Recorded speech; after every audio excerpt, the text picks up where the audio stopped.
You are listening to Nightline Africa on the English service of the Voice of America. I'm your host, Peter Clotte in Washington, D.C. Coming up in the second half of Nightline Africa, the Saturday music spot from our collection of music from the continent. But first, Nnamdi Kanu is the head of the indigenous people of Biafra, or IPOB, a group agitating for what it says is the independence, who was recently released from prison after Nigerian authorities accused him of treason.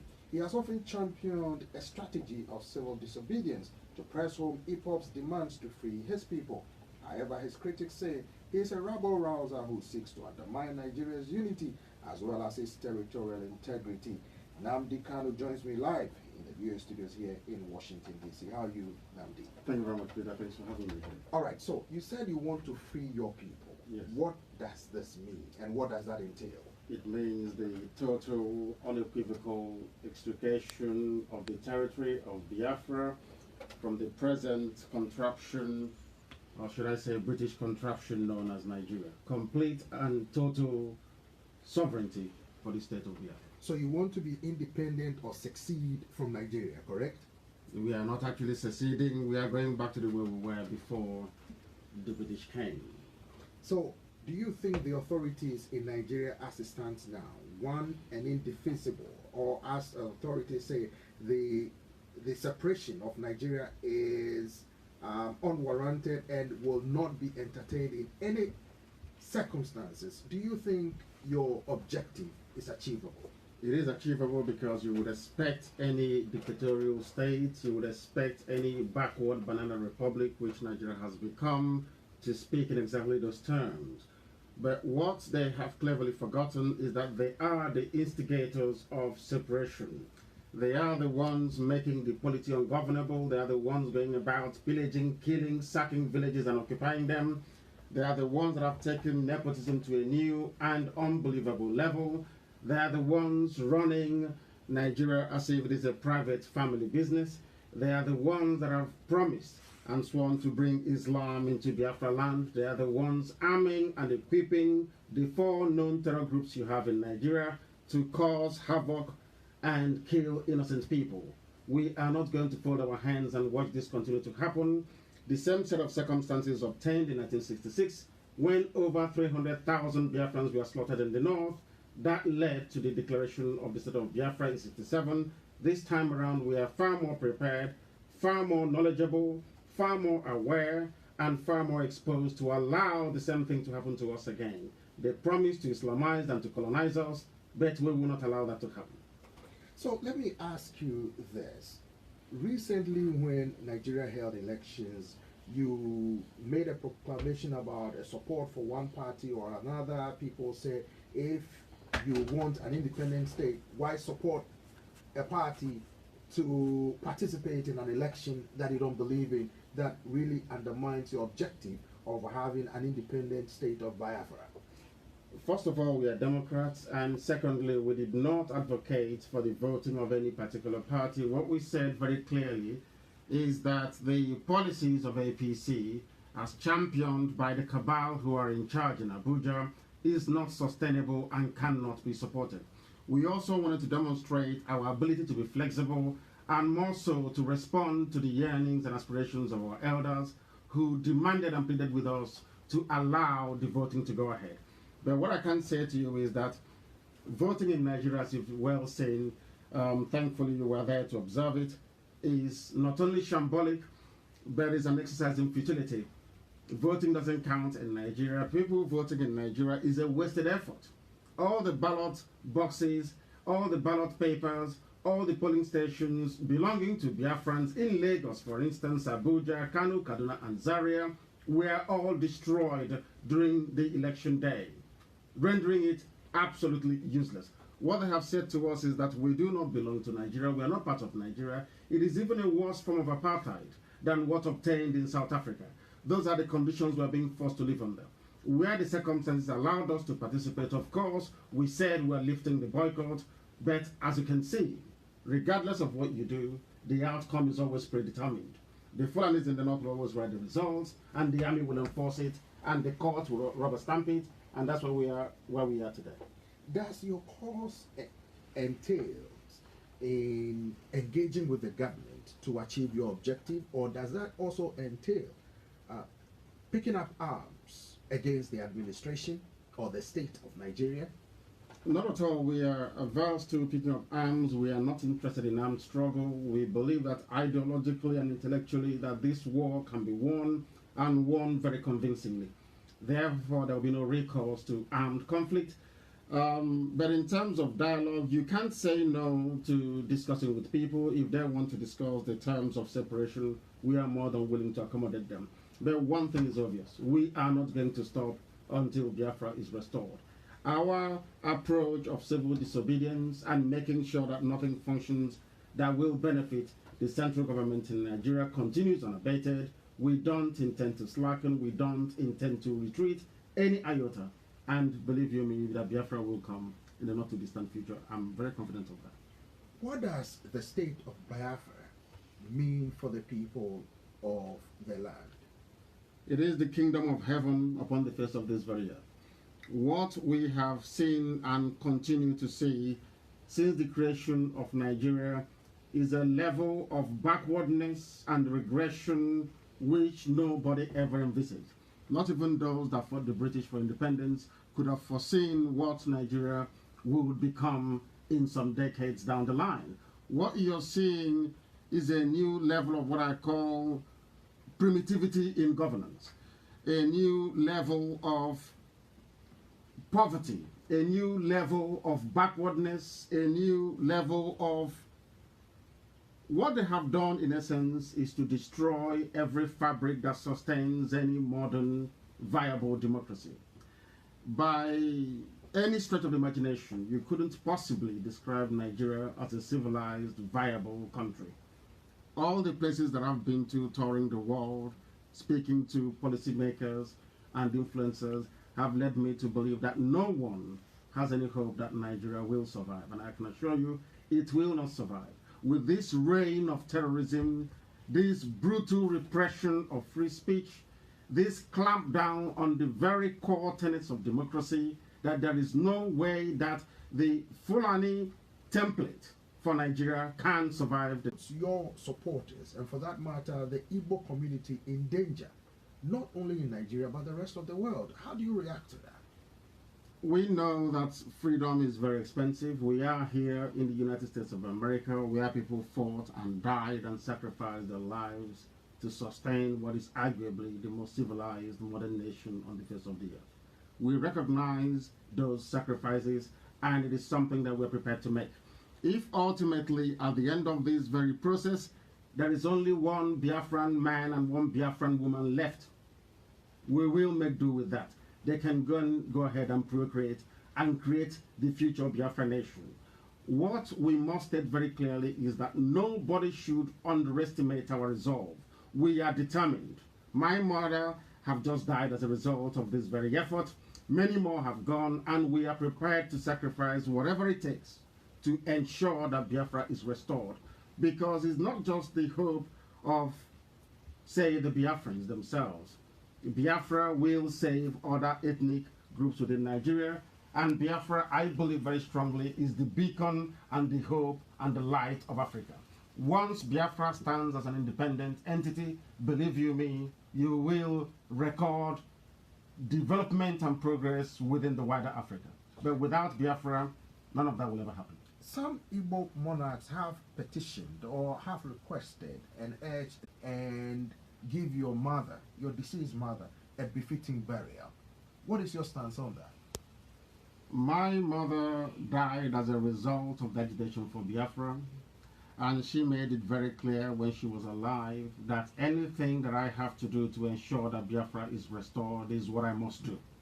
And asking anybody to allow me to go back home to bury my mother is not part of that plan and is not part of that agreement. I have not asked anyone to speak to or lobby anybody on my behalf, and I will not, and I will not accept any, should it come across to me. What we are trying to say is this: I am not interested in going back to bury my mother, if that will entail the killing, disappearance, and extrajudicial torture, as they always do, against our people. We are not, I repeat, we are not going to do the lives of our people. But one thing is certain, that my mother will be buried. I may be there, I may not be there, but it will not come via the dictates or the permission of the Asoro cabal that currently run Nigeria. Let me ask you this. Some of your critics are saying the advocate for the state of Biafra is inward looking, is tribalistic, as they said, or ethnic state, and that you are seeking the disintegration of Nigeria, which they said is unacceptable because it questions the territorial integrity of the state of Nigeria. Who created Nigeria? The British. Are they Nigerians? Are the British people, are they Africans by any stretch of imagination? Is Frederick Lugard an African? What they're trying to say in essence is that because Nigeria was created by Frederick Lugard, somehow it confers upon it certain legitimacy which Nnamdi Kanu, as a black African man, is not entitled to question. That's what they're saying. We keep forgetting that Nigeria is an artificial creation. It never existed until Lugard came. There was nothing called Nigeria before the British set their foot on that part of West Africa. Therefore, what we are trying to do is to return us to the basics, to the way we were before they came. Some people have argued, and I would say not very convincingly, that we should just move on from here. The only thing you can give a name and it bears that name is your pet, either your cat or your dog. By accepting the name Nigeria, what we have done in essence is to say we are not capable of creating a civilized society by ourselves and for our people. Are you telling me I can go to Europe and create a nation in Europe? Are you remotely suggesting that I can come to the United States of America, carve out perhaps the state of California, and then give them whatever name that I like? Does Nigeria even have a meaning? Nigeria is a nigger area. That is the meaning of it. It is a nigger, a place for niggers. That's the meaning of Nigeria. That is the appropriate pronunciation. Are you suggesting that we should adopt such a name for our people? Why can't Africans come together and give themselves the name that they feel that they deserve? Ghana was formerly called Gold Coast, and they changed it because the people took ownership of their destiny. Why can't something happen within Nigeria? Let me tell you this. The only reason why people are apoplectic about Biafra when it's mentioned and our need for freedom is they fear for their well-being in terms of their access to oil and gas in Biafra land. All the resources that sustains Nigeria, that makes it the so-called giant of Africa, is located within Biafra. The oil and gas is within Biafra. The manpower is within Biafra.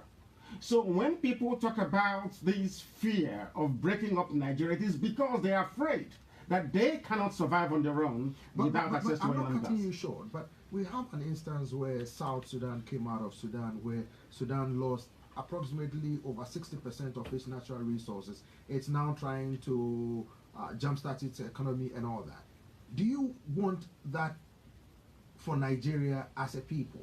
A country that has lasted for nearly 60-something years. Is this what you want for the people that you've grown up with, you went to school with, the country is still thriving, a bastion of commerce on the continent? But the same argument could be made for Ethiopia. You've just spoken to the Archbishop of the Catholic Church in Addis Ababa, extolling the virtues of the Prime Minister. The reason why he received the Nobel Prize is because Ethiopia is outward looking. They recognize and acknowledge all these various agitations. They also accept the need for people to exert their identity and for people to... If the idea is to ensure that economically Nigeria does not collapse, I have said it and I will also go on record here on VOA to say it once again, that we will be prepared to pipe oil and gas to every region within Nigeria. We are prepared to share the natural resources in Biafra land with all the relevant and component parts of Nigeria to demonstrate very clearly that our agitation has nothing to do with the economic emasculation of Nigeria, but has everything to do with our right as a people to determine where we want to go to. Ours is about self-determination.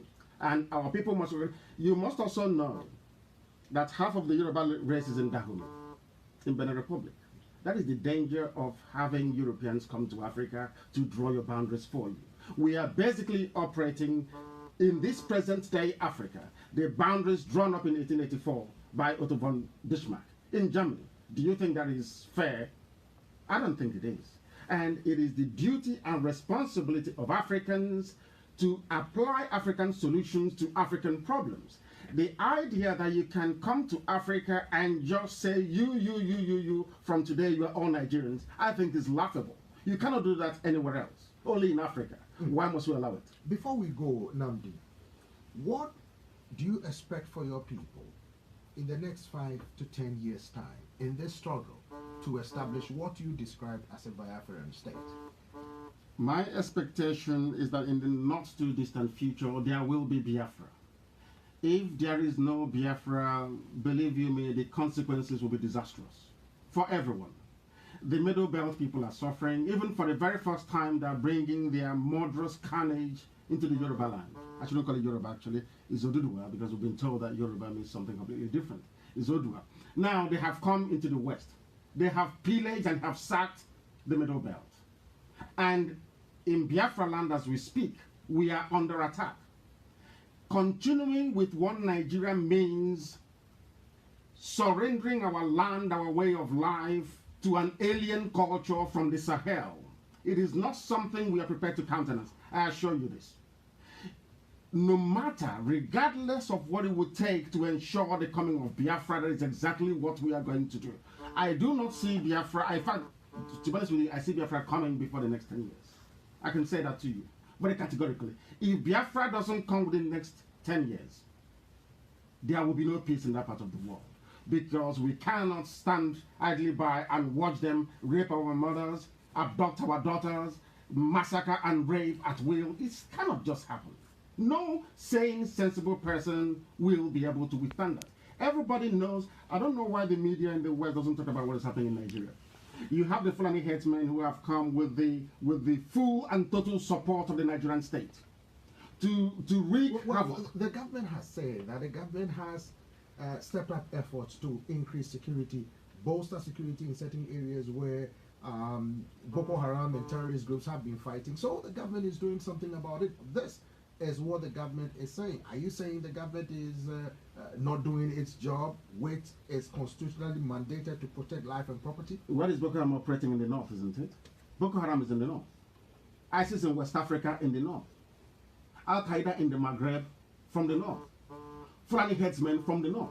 Only these people from the north is responsible for sponsoring 4 frontline terror groups around the world. Only them. And where do you have Operation Python Dance? In Biafra land. Where do you have Operation Crocodile Smile? In Biafra land. There is no singular military exercise going on in the north. They are running away from the battlefields. All the money that they get from the USA, all the military assistance they get from all over the world is geared towards suppressing civilian populations in the south. Nothing is happening in the north. When was the last time that VOA heard of any pitched battle between the Nigerian armed forces and the terrorists in the north? None. But they are down in the south, killing, pillaging, assisting, basically forming themselves as the vanguard for the terrorists to come in and take over. That is what is happening, and that's the reality on the ground. All the lies that the Nigerian government have been telling the whole world about how they are battling Boko Haram, we have been puncturing all of that. I've been in the US now for getting to over a week, and we've been doing a lot of work, I can assure you of that. And very soon all will unravel, because now the policymakers here in this very great capital of a very great nation understand what Nigeria is up to. How come they gave Mietiala 100 billion naira, which roughly translates, I think it's about 800 million naira. Sorry, dollars. From where did they get that money from? This is the 4th most deadly terrorist group in the world. The government themselves are actively encouraging them by paying them to go and take over lands belonging to other people. Well, we'll continue with this discussion another time. Nnamdi Kanu is the head of the indigenous people of Biafra, or IPOB. He joined us live from the VOA studios here in Washington, D.C. Thank you very much.